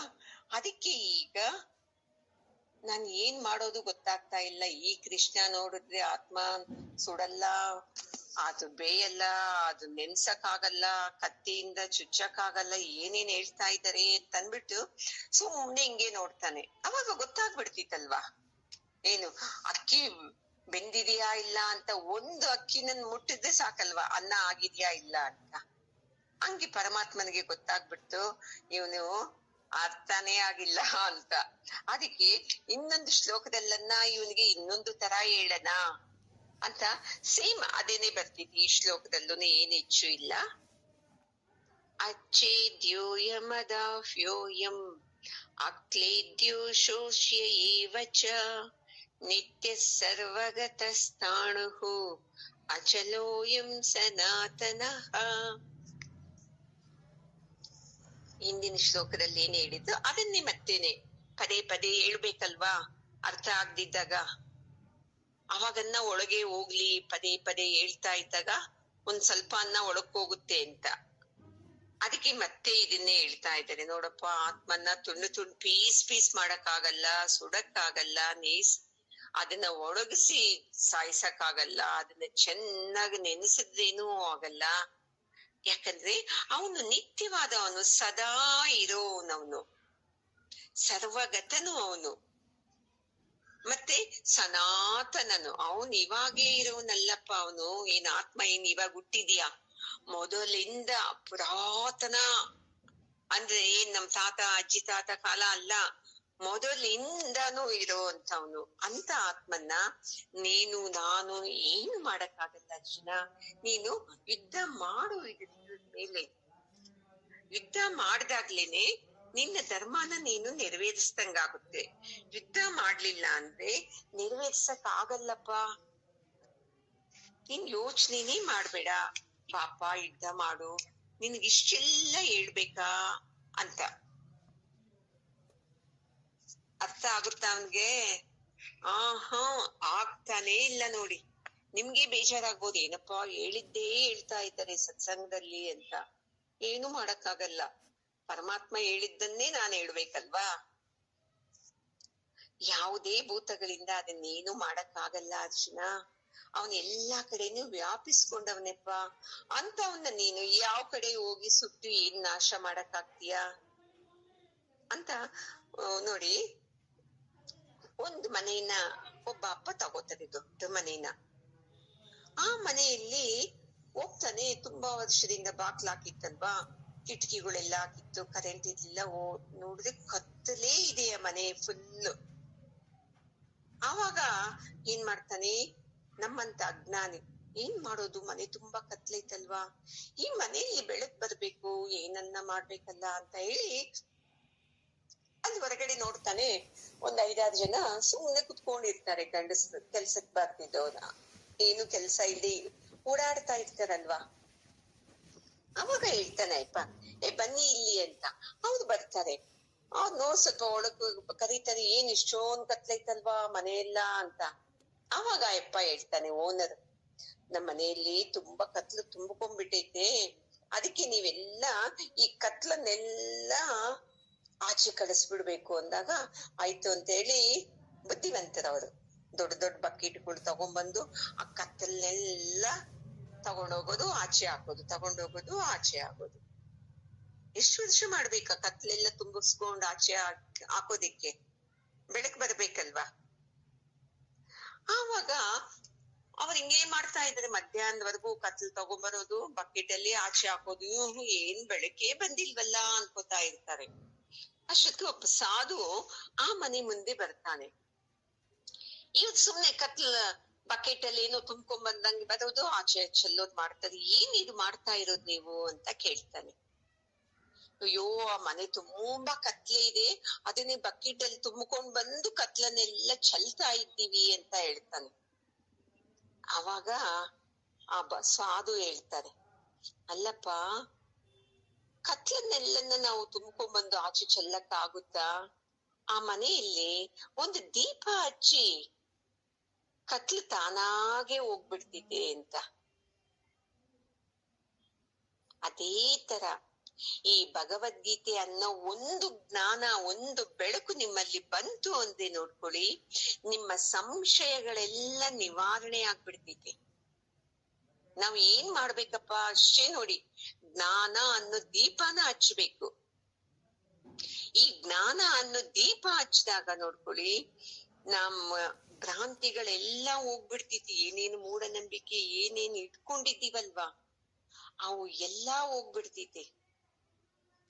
ಈಗ ಈ ಭ್ರಾಂತಿಗಳು, ಈ ಅಜ್ಞಾನ ಇರೋದ್ರಿಂದನೇ ನಾವೇನ್ ಮಾಡ್ತಾ ಇದ್ದೀವಿ, ಸತ್ಸಂಗದ ಕಡೆ ಓಡ್ ಬರ್ತಾ ಇಲ್ಲ ನಾವು. ನಂಬಿಕೆಗಳು, ಈ ಕರ್ಮಗಳು, ಈ ಧರ್ಮಗಳು, ಆ ಕಡೆಗೇನೇ ಓಡ್ತಾ ಇದ್ವು. ಅದು ಮುಖ್ಯ, ಅದು ಮುಖ್ಯ, ಅದು ಮುಖ್ಯ ಅಂತ. ಎಷ್ಟು ಜನ್ಮ ಜನ್ಮಗಳಿಂದ ಕೇಳ್ಕೊಂಡು ಬರ್ತಾನೆ ಇದ್ದೀವಿ ಸತ್ಸಂಗ. ನೀವ್ ಬಿಟ್ಬಿಡಿ, ಪ್ರತಿ ಯುಗಕ್ಕೂ ಎಂತೆಂತ ಮಹಾತ್ಮರೆಲ್ಲಾ ಬಂದು ಇದು ಅಜ್ಞಾನ, ಇದು ಮಾಡಬಾರ್ದು ಅಂತ ಎಂತೆಂತವ್ರು ಬಂದು ಹೇಳಿಲ್ಲ. ಬುದ್ಧ ಬಂದು ಹೇಳಿದ, ಕಬೀರ್ ದಾಸರು, ಬಸವಣ್ಣನವರು, ರಮಣ ಮಹರ್ಷಿಗಳು, ರಾಮಕೃಷ್ಣ ಪರಮಹಂಸರು, ವಿವೇಕಾನಂದರು, ಅಕ್ಕ ಮಹಾದೇವಿ, ಅಂತೆಂತವ್ರೆಲ್ಲ ಬಂದು ಹೇಳಿದ್ರೇನು ನಾವೇನ್ ಮಾಡಿದ್ದೀವಿ? ಆ ಕರ್ಮಗಳು, ಆ ನಿಯಮಗಳು, ಆ ಮೂಢನಂಬಿಕೆಗಳನ್ನಂತೂ ಬಿಟ್ಟು ಕದಲಿಲ್ಲ ನಾವು. ಯಾರೋ ಮಹಾನ್ ಪುಣ್ಯವಂತರು ಮಾತ್ರ ಈ ಜ್ಞಾನದಿಂದ ತಮ್ಮ ಅಜ್ಞಾನನ ಕಳ್ಕೊಂಡು ಆನಂದವಾಗಿ ಆರೋಗ್ಯವಾಗಿದ್ದಾರೆ ನೋಡಿ. ಪಾಪ ಅರ್ಜುನನಿಗೆ ತೋಳಲ್ಲಿ ಬಲ ಇದೆ, ಈ ಜ್ಞಾನ ಬಲ ಇಲ್ಲ ನೋಡಿ. ಅದಕ್ಕೆ ಪರಮಾತ್ಮ ಇದನ್ನೆಲ್ಲ ಹೇಳ್ತಾ ಇದ್ದಾರೆ ನೋಡಿ. ನಮ್ಮ ತಂದೆ ತೀರೋದು 3-4 ವರ್ಷದ ಕೆಳಗಡೆ. ಅದು ತೀರೋಗೋ 1 ವಾರದಿಂದನೇ ಶುರು ಮಾಡಿದ್ದೆ ಪುಸ್ತಕ ಬರೆಯೋದಿಕ್ಕೆ, ಭಜಗೋವಿಂದ ಪುಸ್ತಕ ಬರೆಯೋದಿಕ್ಕೆ. ಅದನ್ನ 1 ತಿಂಗಳಲ್ಲಿ ಗುರೂಜಿ ದಿವಸಕ್ಕೊಂದು ಶ್ಲೋಕ ಕಂಪಲ್ಸರಿ ಕೊಡ್ಬೇಕು, 1 ತಿಂಗಳಲ್ಲಿ ಪುಸ್ತಕ ಮುಗಿಸ್ಬೇಕು ಅಂತ ಹೇಳಿದ್ದು. ನಮ್ಮ ತಂದೆ ತೀರೋಗ್ಬಿಟ್ರಲ್ವಾ, ಆವಾಗ ಪುಸ್ತಕ ಬರೆಯಕ್ ಆಗುತ್ತಾ? ಪುಸ್ತಕ ಬರೆಯಕ್ ಕುತ್ಕೊಂಡ್ರೆ ಬೇರೆಯವರು ಏನ್ ಹೇಳ್ತಾರೆ, ಅದು ಬೇರೆಯವರ ಲೆಕ್ಕದಲ್ಲಿ. ನಮ್ಮ ತಂದೆ ತೀರೋಗಿದ್ ದಿವ್ಸ ಮಾತ್ರ ಇಲ್ಲಿಂದ ಪುಟ್ಟಪರ್ತಿಗೆ ಹೋಗಿದ್ದು, ಅದೆಲ್ಲ ಶವ ಸಂಸ್ಕಾರ ಎಲ್ಲ ಆಯ್ತು, ಧೈರ್ಯವಾಗಿ ಎಲ್ಲ ಮಾಡಿದ್ದಿದ್ದು ನಾನೇ ನಿಂತ್ಕೊಂಡು, ನಾನು ನನ್ನ ಮಕ್ಕಳ ನಿಂತ್ಕೊಂಡು ನೋಡಿ ಎಲ್ಲ ಮಾಡಿ ಮನೆಗೆ ಬಂದು ಸ್ನಾನ ಎಲ್ಲ ಆಗಿ ಆಗೋಯ್ತು, ನೈಟ್ ಆಗೋಯ್ತು. ಅಯ್ಯೋ, ಒಂದ್ ಅಧ್ಯಾಯ ಬರೆಯಕ್ ಆಗ್ಲಿಲ್ವಲ್ಲ ಇವತ್ತು, ಏನಪ್ಪ ಮಾಡೋದು, ಗುರೂಜಿ ಹೇಳಿತ್ತು ಈ ತಿಂಗಳಲ್ಲಿ ಮುಗಿಸ್ಬೇಕು ಅಂತ. ಮಾರನೇ ದಿವ್ಸ ಶುರು ಮಾಡಿದ್ದು ನೋಡಿ. ತಿಥಿವರೆಗೂನು ಬಿಟ್ಟಿಲ್ಲ. ತಿಥಿ ಆದ್ಮೇಲೆ ಮತ್ತೆ ಮಧ್ಯಾಹ್ನದ ಮೇಲೇನು ಬರ್ತಿದ್ದೀನಿ ನಾನು. ನನಗ್ ಗೊತ್ತು ಆನಂದ ಏನ್ ಆನಂದ. ನಮ್ಮ ತಂದೆ ಆತ್ಮ ದಿವ್ಸ ಈ ಸತ್ಸಂಗದ ಜ್ಞಾನ ತಿಳ್ಕೊಂಡು ನಮ್ ತಂದೆ ಆತ್ಮಕ್ಕೆ ಏನ್ ಸಿಕ್ಕಿದೆ? ಮುಕ್ತಿ ಸಿಕ್ಕಿದೆ. ಇದ್ ನನಗೂ ಗುರುಜಿ ಗೊತ್ತು, ಬೇರೆಯವರಿಗೆ ಇದು ಗೊತ್ತಿಲ್ಲ.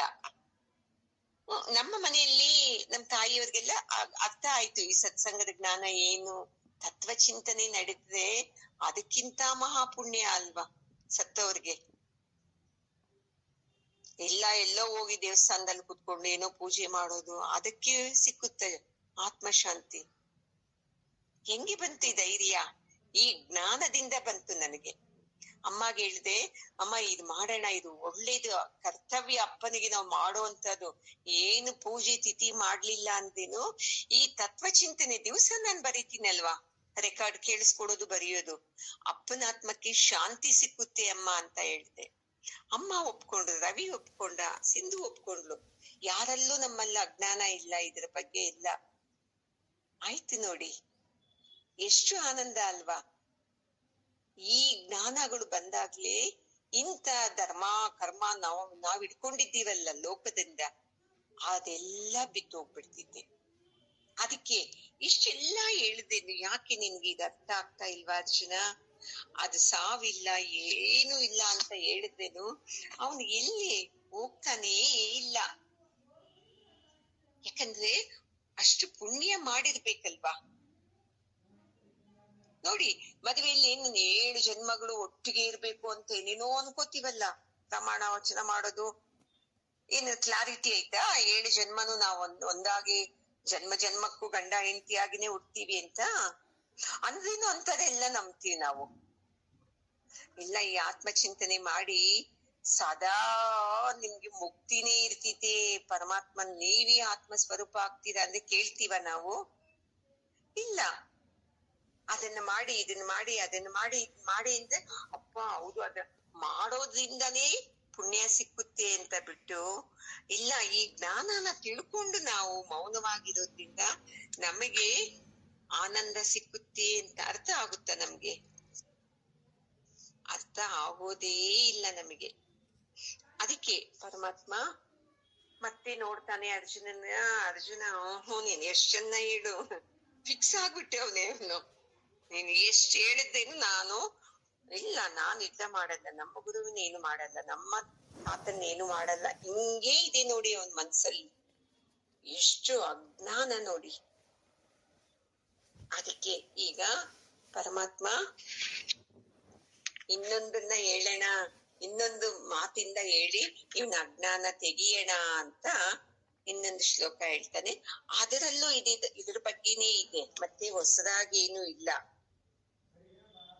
ಅವ್ಯೋಕ್ತ್ಯೋಯಮ ಚಿಂತ್ಯೋಯಂ ಅವಿಕಾರ್ಯೋಯಮುಚ್ಯತೆ ತಸ್ಮಾದೇವಂ ವಿದಿತ್ವೈನಂ ನಾನು ಶೋಚಿತುಮರ್ಹಸಿ. ಅಲ್ಲ ಅರ್ಜುನ, ಆತ್ಮ ಅವ್ಯಕ್ತ, ಅವನು ಹಿಂಗೆ ಅಂತ ಹೇಳಕ್ಕಾಗಲ್ಲ. ಇರ್ತಾನೆ ಅಂತ ಇಲ್ಲ, ಅಲ್ಲಿ ಇದ್ದಾನೆ ಅಂತ ಏನೂ ಇಲ್ಲ. ಅವನು ಅಚಿಂತ್ಯ, ಮತ್ತೆ ಅವನ್ ಏನು ಬದಲಾವಣೆ ಮಾಡಕ್ಕೂ ಹೋಗಲ್ಲ ಅಂತ ಆತ್ಮನ ಬಗ್ಗೆ ನೀನು ಈ ತರ ಎಲ್ಲ ನೀನು ಯೋಚನೆ ಮಾಡ್ತೀಯಲ್ವಾ. ಆತ್ಮನ್ನು ಹಿಂಗೆ ಅಂತ ಹೇಳಕ್ಕಾಗಲ್ಲ, ಅದು ವ್ಯಕ್ತವಲ್ಲದ ವಸ್ತು. ಅದು ಹೆಂಗೆ ಗ್ರಹಿಸಕ್ಕಾಗುತ್ತೆ? ನಿಮ್ಗೆ ಹೇಳಿದ್ನಲ್ವಾ ನಾನು, ಕರೆಂಟ್ ಎಕ್ಸಾಂಪಲ್. ಕರೆಂಟ್ ಇದ್ದಾಗ್ಲೇ ಫ್ಯಾನ್ ಓಡುತ್ತೆ, ಫ್ರಿಡ್ಜ್ ಕೆಲಸ ಮಾಡುತ್ತೆ ಅಂತ. ಹಂಗಂತ ಆತ್ಮನೇ ಕರೆಂಟ್ ಅಲ್ಲ. ಆತ್ಮ ಒಂದು ಶಕ್ತಿ, ಎನರ್ಜಿ. ಅದು ಆ ಎನರ್ಜಿ ದೇಹದಲ್ಲಿ ಇದ್ದಾಗನೇ ಇದಕ್ಕೆ ದೇಹಕ್ಕೆ ಚೈತನ್ಯ ಇರೋದು. ಈ ತರ ಅರ್ಥ ಮಾಡ್ಕೊಪ್ಪ ನೀನು ಅಂತ ಎಷ್ಟು ಹೇಳ್ತಾ ಇದ್ದಾನೆ, ಅರ್ಥ ಆಗ್ತಾನೇ ಇಲ್ಲ. ನಮ್ಗೆ ಕಣ್ಣು ಕಾಣೋದು, ಅದ್ರ ಬಗ್ಗೆನೇ ನಾವು ಯೋಚನೆ ಮಾಡಕ್ಕಾಗಲ್ಲ, ಮಾತಾಡಕ್ಕೂ ಆಗಲ್ಲ, ಚಿಂತನೆ ಮಾಡಕ್ಕೂ ಆಗಲ್ಲ. ಇನ್ನ ಕಣ್ಣಿಗೆ ಕಾಣದೇ ಇರುವಂತ ಈ ಆತ್ಮನ ಬಗ್ಗೆ ನಮ್ಗೆ ಅರ್ಥ ಆಗುತ್ತೆ ಅಷ್ಟು ಬೇಗ? ಯಾವ ಅಳತೆಗೂ ಸಿಗೋದೇ ಇಲ್ಲ ಪರಮಾತ್ಮ. ನನಗೆ ತತ್ವಬೋಧದಲ್ಲೇ ಕೇಳಿದ್ದಿದ್ದು. ಆತ್ಮ ಅಂದ್ರೆ ಎಷ್ಟು ದೊಡ್ಡವನ ಚಿಕ್ಕವನ ಅಂತ ಶಿಷ್ಯ ಕೇಳ್ತಾನೆ. ಅದಕ್ಕೆ ಗುರು ಹೇಳ್ತಾರೆ, ಈಗ ಕುದುರೆದ ಬಾಲದ ಒಂದು ರೋಮ ತಗೋ ಅಂತ ತಗೊಂಡ್ರೆ ಆ ಕುದುರೆ ಬಾಲದ ಕೂದಲು ಇರ್ತಿತ್ತಲ್ವಾ, ಆ ಕೂದಲನ್ನ 1000 ಭಾಗ ಮಾಡೋದು.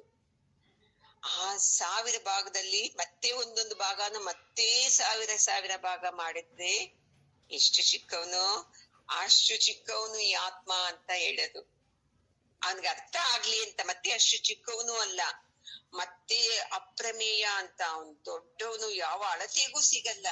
ಈ ತರ ಇರುವಂತ ಆತ್ಮನ್ನ ನೀನು ನಾನ್ ಸಾಯಿಸ್ತೀನಲ್ವಾ ಅಂತ ಹೇಳೋದು ತಪ್ಪಲ್ವಾ ಅರ್ಜುನ? ನೀನು ಯಾಕೆ ಇಷ್ಟೊಂದು ಅಜ್ಞಾನದಿಂದ ಯೋಚನೆ ಮಾಡ್ತಾ ಇದೀಯಾ?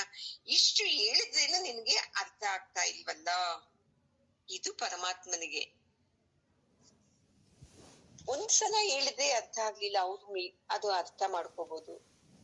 ಇನ್ನೊಂದ್ಸಲ ಇಷ್ಟು ಹೇಳಿದ್ರೇನು ಅರ್ಥ ಆಗ್ತಾ ಇಲ್ವಲ್ಲ ಅಂತ ನೋಡಿ. ಒಂದ್ಸಲ ಪರಮಹಂಸರು ಹೇಳ್ತಾರೆ, ಉಪ್ಪಿನ ಗೊಂಬೆ ಹೇಳ್ತಿದ್ದಂತೆ, ನಾನು ಈ ಸಮುದ್ರದ ಆಳ ಎಷ್ಟೈತೆ ನಾನ್ ನೋಡ್ಬೇಕು ಅಂತ. ಉಪ್ಪು ನೀರಲ್ಲಿ ಹಾಕಿದ್ರೆ ಹಂಗೆ ಇರುತ್ತಾ? ಕರಗೋಗಲ್ವಾ? ಅದೇ ತರ ನೋಡ್ತೀನಿ ಅಂತ ಹೇಳ್ಬಿಟ್ಟು ಇಳಿದ್ ಬಿಡ್ತಿತ್ತಂತೆ ಸಮುದ್ರಕ್ಕೆ. ಆಮೇಲೆ ಹೋಗಿ ತಾನೇ ಕರಗೋಗ್ಬಿಡ್ತಿತ್ತಂತೆ. ಅದೇ ತರ ನಮ್ಮಲ್ಲೂ ಅಹಂಕಾರ, ನಾನ್ ಮಾಡ್ತೀನಿ, ನಾನ್ ನೋಡ್ತೀನಿ, ನನ್ ಕೈಯಿಂದ ಆಗುತ್ತೆ. ಏನಾಗುತ್ತೆ? ಏನ್ ಮಾಡ್ತೀಯ? ಏನ್ ನೋಡ್ತೀಯ? ಏನು ಸಾಧ್ಯ ಇಲ್ಲ. ಅವನ ಕರುಣೆಯಿಂದನೇ ಎಲ್ಲ ಆಗೋದು. ಅವನನ್ನು ತಿಳಿದಾಗ ಮಾತ್ರ ಮತ್ತೆ ಅವನೇ ನಮ್ಗೆ ಕೃಪೆನೂ ಮಾಡ್ಬೇಕು. ಅವನ್ ನಮ್ಗೆ ಕಾಣ್ಬೇಕು ಅಂದ್ರೆ, ಅರ್ಥ ಆಗ್ಬೇಕು ಅಂದ್ರೇನು. ಆತ್ಮನ ಕೃಪೆ ಆದಾಗ್ಲೇ ನೋಡ್ಕೊಳ್ಳಿ, ಅವನ್ನ ನೋಡಕ್ಕೆ, ಅವನ್ನ ಅರ್ಥ ಮಾಡ್ಕೊಳಕ್ಕೆ ಆಗೋದು. ಈ ಮನಸ್ಸಿಂದ, ಈ ಇಂದ್ರಿಯಗಳಿಂದ ಅವನ್ನ ನೋಡಕ್ಕೆ ಆಗೋದೇ ಇಲ್ಲ. ಆಗುತ್ತಮ್ಮ? ಹೇಳ್ತಾರೆ ಕೆಲವರು, ನಾನ್ ಧ್ಯಾನ ಮಾಡ್ತಾ ಇದ್ದೆ, ಗುರೂಜಿ ಕ್ಲಾಸಲ್ಲೂ ಮೊನ್ನೆ ಇದನ್ನೇ ಹೇಳಿದ್ನು, ಬಂದ್ಬಿಟ್ಟು ಬೊಟ್ಟಿಟ್ಟಂಗ ಆಗ್ಬಿಡ್ತಂತೆ, ತಲೆ ನೇವದಿಸ್ದಂಗ ಆಗ್ಬಿಡ್ತಂತೆ. ನೋಡಿ ಎಂತ ಅಜ್ಞಾನ. ತಮ್ಮ ಮನಸ್ಸಲ್ಲಿ ಏನ್ ಬರ್ತಿತ್ತು ಅದನ್ನು ಊಹಿಸ್ಕೊಳ್ತಾರೆ, ಮತ್ತೆ ಬಂದು ನನ್ಗೆ ಧ್ಯಾನದಲ್ಲಿದ್ದಾಗ ಹಿಂಗ ಆಗೋಯ್ತು, ಇಲ್ಲಿ ಬಂದು ಹಿಂಗೆ ಹಣೆ ಮೇಲೆ ಬೊಟ್ಟಿಟ್ಬಿಟ್ರು, ಇದು ಅಲ್ವೇ ಅಲ್ಲ ಅಂತ ಹೇಳ್ತಾ ಇದ್ದಾರೆ ನೋಡಿ. ತುಂಬಾ ಸಲ ಹೇಳಿದ್ದಾರೆ ಗುರೂಜಿಯವ್ರ ಕ್ಲಾಸಲ್ಲಿ. ಎಲ್ಲ ನಮ್ಮ ಅಜ್ಞಾನದಿಂದ ನಾವೇ ಮಾಡ್ಕೊಳ್ಳೋದು. ಇದೆಲ್ಲ ಭ್ರಮೆ. ನಾನು ಧ್ಯಾನ ಮಾಡ್ತಾ ಇದ್ದೀನಿ, ನಾನು ಪೂಜೆ ಮಾಡ್ತಾ ಇದ್ದೀನಿ, ನನಗೆ ಏನೇನೋ ಆಗುತ್ತೆ, ತಾವೇ ಕಲ್ಪನೆ ಮಾಡ್ಕೊಂಡ್ಬಿಟ್ಟು ಪ್ರಶ್ನೆ ಮಾಡ್ತಾ ಇರೋದು. ಏನೂ ಆಗಲ್ಲ. ಯಾವುದೇ ವ್ಯಕ್ತಿ ಸಾವನ್ನ ಮೀರಕ್ ಆಗ್ತಿತ್ತ? ಈ ಜ್ಞಾನ ತಿಳಿದವನು ಮಾತ್ರ ಸಾವನ್ನು ಮೀರ್ತಾನೆ ನೋಡಿ. ಮಿಕ್ಕಿದವರೆಲ್ಲ ಅರ್ಜುನಂತರ, ಅಯ್ಯೋ ನಮ್ ತಾತನ್ಗೆ ಏನಾಗೋಯ್ತೋ, ನಮ್ ಗುರುಗಳಿಗೆ ಏನಾಗುತ್ತೋ, ಸತ್ತೋಗ್ಬಿಡ್ತಾರೇನೋ ಅಂತ. ಯಾರು ಈ ಜ್ಞಾನನ ತಿಳ್ಕೊತಾರೋ ಅವ್ರು ಮಾತ್ರ ನಿರ್ಭಯವಾಗಿರಕ್ಕೆ ಸಾಧ್ಯ ಆಗುತ್ತೆ ನೋಡಿ. ನೋಡಿ, ಅಲ್ಲಿ ಹೋಗ್ಬಿಟ್ರೆ ಆರೋಗ್ಯ ಸಿಕ್ಕುತ್ತ, ಅಲ್ಲಿ ಹೋಗಿದ್ದಕ್ಕೆ ನನ್ ಮಗ ಬದುಕ್ಬಿಟ್ಟ ಅಂತ ಹೇಳ್ತೀವಲ್ವಾ. ಒಬ್ಬರು ಹೇಳ್ತಾ ಇದ್ರು, ನಾನ್ ತುಂಬಾ ಅನಾರೋಗ್ಯದಲ್ಲಿದ್ದ, ನಮ್ ಪುಟ್ಟಪರ್ತಿಗೆ ಹೋಗ್ ಬಂದೆ, ಸ್ವಾಮಿ ಆಶೀರ್ವಾದ ಮಾಡಿದ್ರು, ಬದುಕ್ಬಿಟ್ಟ ಅಂತ. ಮತ್ತೆ ಸ್ವಾಮಿ ಯಾಕೆ ಸತ್ತೋಗಿತ್ತು? ಮತ್ತೆ ಇದು ಅಹಂಕಾರದ ಮಾತಲ್ಲ, ಅರ್ಥ ಮಾಡ್ಕೊಳ್ಳಿ. ಸಾವನ್ನೋದು ಪ್ರತಿ ದೇಹಕ್ಕೂ ಇದೆ. ಆತರ ನಾನು ಹೇಳ್ತಾ ಇರೋದು, ಮತ್ತೆ ಅವ್ರನ್ನ ಕಡಿಮೆ ಮಾಡಿ ಹೇಳ್ತಾ ಇಲ್ಲ. ದೇಹ ತಗೊಂಡಿದ್ದವ್ರು ಯಾರುನು ಈ ದೇಹದಿಂದ ಶಾಶ್ವತವಾಗಿರಕ್ಕೆ ಸಾಧ್ಯ ಇಲ್ಲ. ಈ ಜ್ಞಾನ ಬಂತು ಅಂದ್ರೆ ಈ ತರ ಮಾತಾಡ್ತೀವಿ. ನನ್ನ ಪ್ರಾರಬ್ಧದಲ್ಲಿ ಎಷ್ಟು ಆಯಸ್ಸಿತ್ತು ಅಷ್ಟೇ ನೋಡು ಅರ್ಜುನ. ಇಲ್ಲಪ್ಪ ನಾನ್ ಪೂಜೆ ಮಾಡ್ತೀನಿ. ಮೊನ್ನೆ ಒಬ್ರು ಹೇಳ್ತಾ ಇದ್ರು, ನನ್ನ ಮಗ ಮಾಡೋ ಪೂಜೆಗೆ ಅವನಿಗೆ ಒಳ್ಳೆ ಹೆಂಡ್ತಿನೇ ಸಿಗ್ತಾಳೆ, ಯಾಕೆ ಸಿಕ್ಕಲ್ಲ, ಅಷ್ಟು ಪೂಜೆ ಮಾಡ್ತಾನೆ ಅಂತ. ಎಷ್ಟು ನಿರ್ಭಯತೆಯಿಂದ ಹೇಳಿದ್ರು. ಅಂದ್ರೆ ನಂಬಿಕೆ ಎಲ್ಲಿದೆ? ಪೂಜೆಗಳು ಮಾಡ್ತಾ ಇದ್ದೀನಲ್ವಾ, ನನ್ನ ಮಗನ್ಗೆ ಒಳ್ಳೆ ಹೆಂಡ್ತಿ ಸಿಕ್ಬಿಡ್ತಾಳೆ ಅಂತ. ಎಲ್ಲಿ ಸಿಗ್ತಾಳೆ? ಪೂಜೆಗೊಲ್ದು ನಮ್ಗೆ ವರ ಕೊಡ್ತಾನ ಪರಮಾತ್ಮ? ಇಷ್ಟೊಂದು ಅಪೇಕ್ಷೆ ಇಟ್ಕೊಂಡು ನೀನ್ ಪೂಜೆ ಮಾಡ್ತಾ ಇದೀಯಲ್ವಾ. ನನ್ ಮಗನ ಕೈಲಿ ಎಷ್ಟು ಪೂಜೆ ಮಾಡಿಸ್ತಾ ಇದ್ದೀನಿ ನಾನ್. ಇದ್ ಮಾಡಿಸ್ತಾ ಇದ್ನಿ, ಅದು ಮಾಡಿಸ್ತಾ ಇದ್ನಿ. ಯಾಕೆ? ಮದ್ವೆ ಒಳ್ಳೆಯವಳು ಸಿಕ್ಬಿಡ್ಲಿ, ಮದ್ವೆ ಚೆನ್ನಾಗಾಗ್ಲಿ ಅಂತ.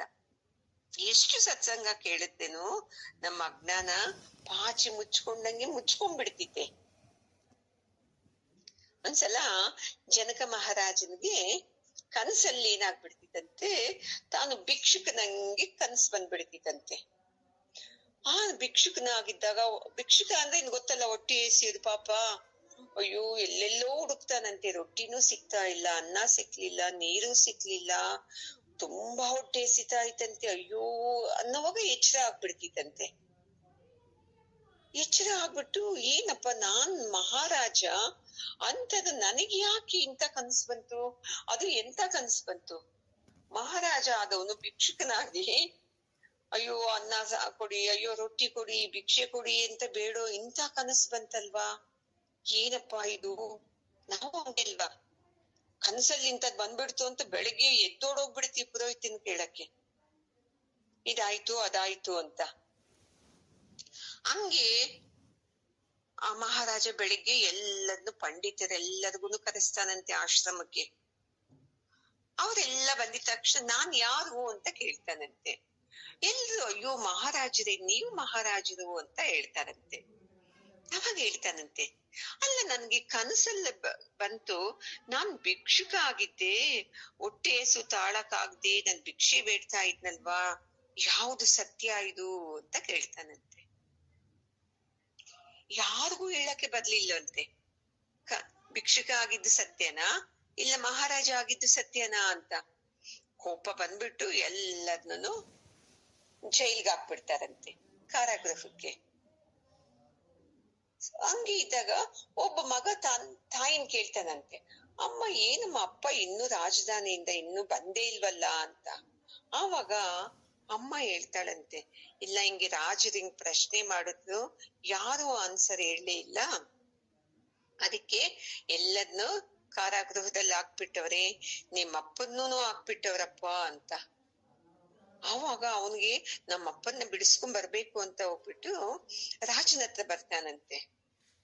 ಅಲ್ಲಿ ಬಂದು ಆವಾಗಿನ ಕಾಲದಲ್ಲಿ ರಾಜನ ಅರಮನೆ ಮುಂದೆ ದೊಡ್ಡ ಗಂಟೆ ಕಟ್ಟಿರೋದಂತೆ. ಗಂಟೆ ಬಾರಿಸಿದ್ರೆ ಓ ಯಾರಿಗೋ ಏನೋ ಆಗಿದೆ ಅಂತ ರಾಜ ಸ್ವತಃನೇ ಬಂದು ಕೇಳ್ತಾ ಇದ್ನಂತೆ. ಹಂಗೆ ಹುಡುಗ ಗಂಟೆ ಬಾರಿಸಿದ ತಕ್ಷಣ ಎಲ್ಲರಿಗೂ ಆಶ್ಚರ್ಯ ಅಂತೆ. ಓ ಯಾರೋ ವಿದ್ವಾಂಸರು ಬಂದು ಬಾರಿಸ್ತಾ ಇದಾರೆ, ನಾನು ಆನ್ಸರ್ ಹೇಳ್ತೀನಿ ಅಂತ ಎಲ್ಲರೂ ಓಡ್ ಬರ್ತಾರಂತೆ ಆಚೆಗೆ. ರಾಜನಿಗೂ ಆಶ್ಚರ್ಯ ಆಗ್ಬಿಡ್ತಿತ್ತಂತೆ.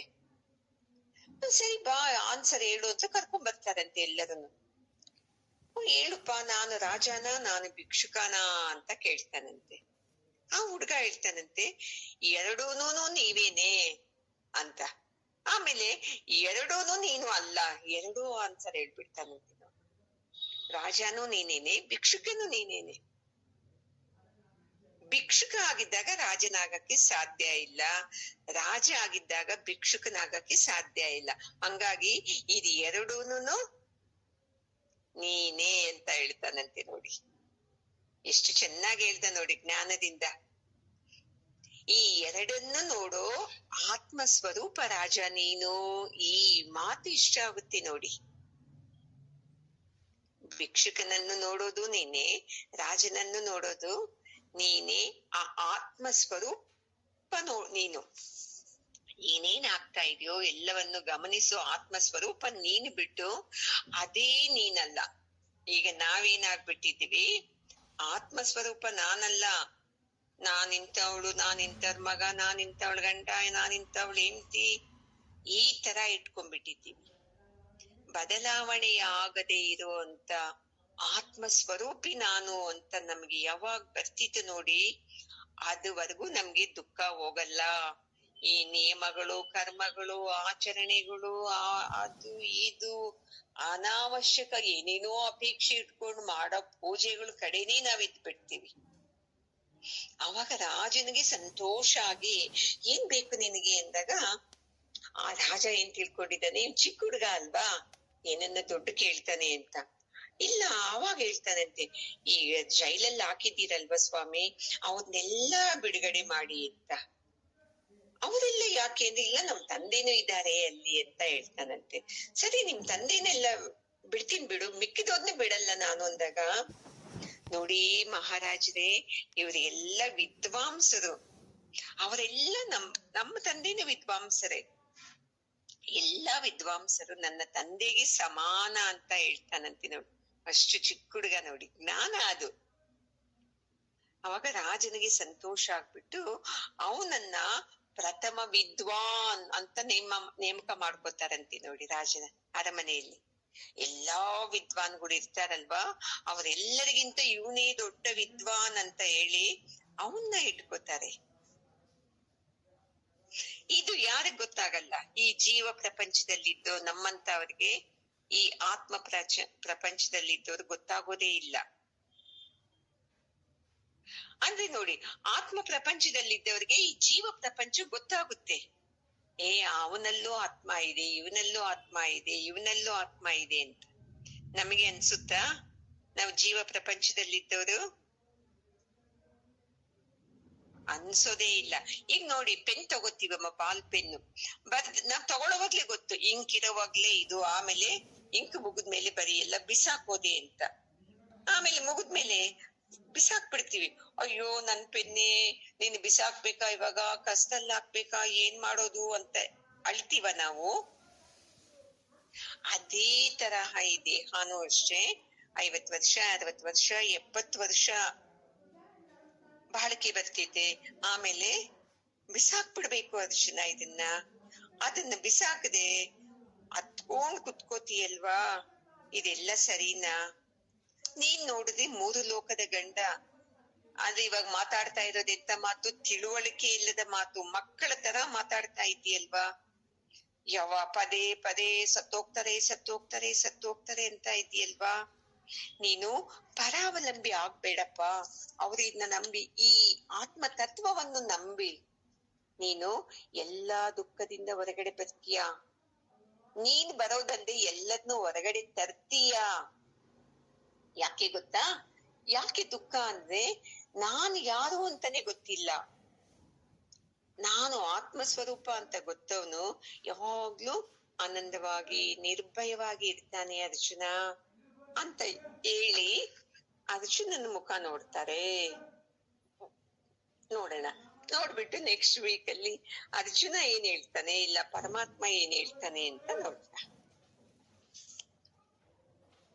ಓಂ ಪೂರ್ಣಮದಃ ಪೂರ್ಣಮಿದಂ ಪೂರ್ಣಾತ್ ಪೂರ್ಣಮುದಚ್ಯತೆ ಪೂರ್ಣಸ್ಯ ಪೂರ್ಣಮಾದಾಯ ಪೂರ್ಣಮೇವಾವಶಿಷ್ಯತೆ. ಓಂ ಶಾಂತಿ ಶಾಂತಿ ಶಾಂತಿ. ಹರಿ ಓಂ. ಶ್ರೀ ಗುರುಭ್ಯೋ ನಮಃ. ಹರಿ ಓಂ. ಗುರುಗಳ ಪಾದಕ್ಕೂ ಶಂಕರಾಚಾರ್ಯರ ಪಾದಕ್ಕೂ ಒಬ್ಬ ಜಗದ್ಗುರು ಕೃಷ್ಣನ ಪಾದಕ್ಕೂ ನಮಸ್ಕಾರ ಮಾಡ್ಕೊಳ್ಳೋಣ. ಜೈ ಶ್ರೀಮಮ್ಮ ಎಲ್ಲರಿಗೂ.